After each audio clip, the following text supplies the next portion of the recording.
interacting with them, all of those interactions can happen in one place. It's not spread across a bunch of different emails or different websites or SMSs. You can kind of put it in one place. And when the business interacts with you, they're interacting with you in the context of that relationship, that they have with you. So all of that is living the thread. And that's what we think that we can bring to the table. Messaging is increasingly the way that people prefer to communicate with each other, and in recent years, actually increasingly the way that people prefer to communicate with businesses.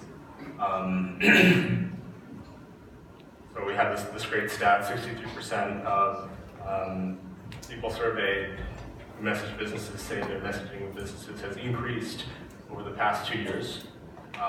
So we're seeing businesses start to wake up to the fact that they need to be in the places where people prefer to communicate. Another couple other stats for you. We have 1.3 billion monthly active users. Out of all the platforms that you could develop for, I think Messenger is one of the ones that's going to give you the most reach, fastest. We have over 200,000 monthly active bots on the platform.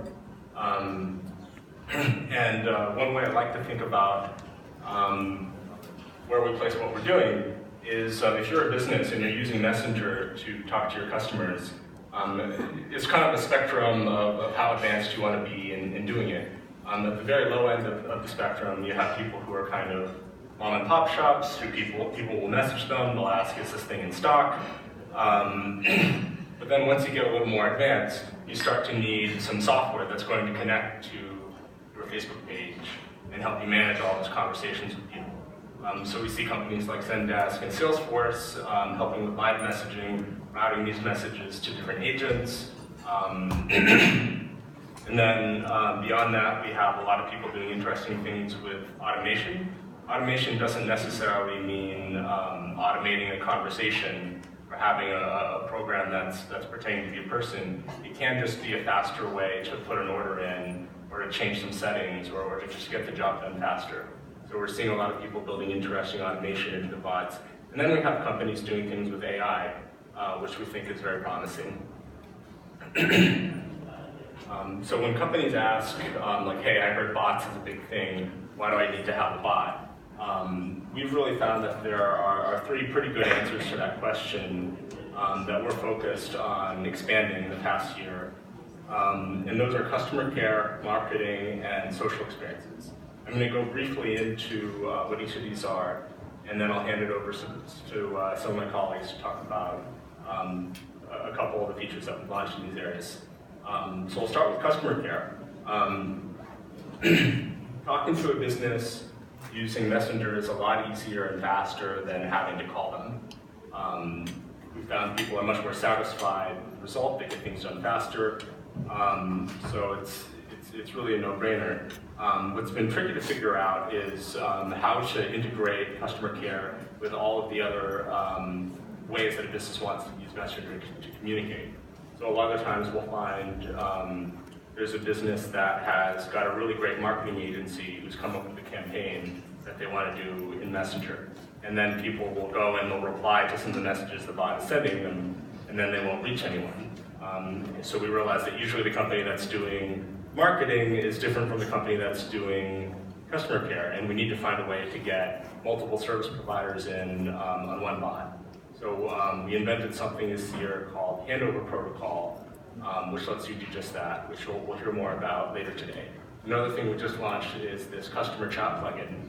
So you can actually start the conversation with a customer on your website, and then when they leave your website, they can take it with them on their phone using Messenger. It's a very familiar interface, and we've seen a lot of positive response to that in the past couple weeks we've had this out. Another one is marketing. So when businesses first started to use bots for marketing, what we often saw was they would run a campaign where you'd see an ad, you'd click on it, and it was sort of an alternative to their landing page. It was just sort of like we saw, there's like the 50 Shades of Grey bot came out. When that movie came out, you'd go talk to Christian Grey. And people thought that was like a really interesting, novel sort of thing. But then, after 10 minutes, you kind of throw it away and you say, oh, that was fun.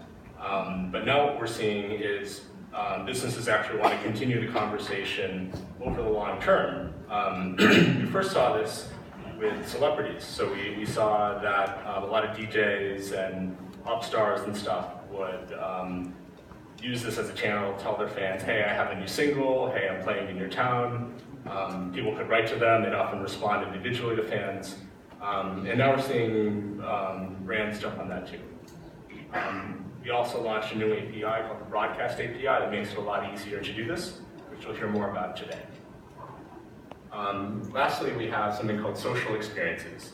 At the last F8, we launched a feature called Chat Extensions. I actually think the Chinese name for that is a lot better. It's called Liaotian Gongdong Chajian, much more descriptive name.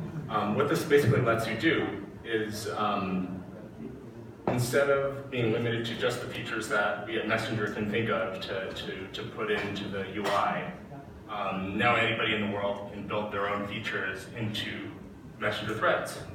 Excuse me. The way this works is when you're talking to someone, there's a little blue plus button in the left-hand corner of the screen, and that's going to bring up this menu. And as soon as you follow a bot, if they've developed one of these extensions, it's going to show up down here ready for you to use. So we gave this to Spotify, and what they decided would be a good use of this is to let people send songs that they're listening to into the thread, and also to let people build group playlists with their friends collaboratively. And it all works very well. It syncs to the app. We saw Kayak, the travel company, built a way to plan trips with people. So we think this is another really promising area that we're doubling down on. So we'll hear more about each of these, and I'm going to lead right into some of the new features we've added to the core of the platform with my colleague Farban.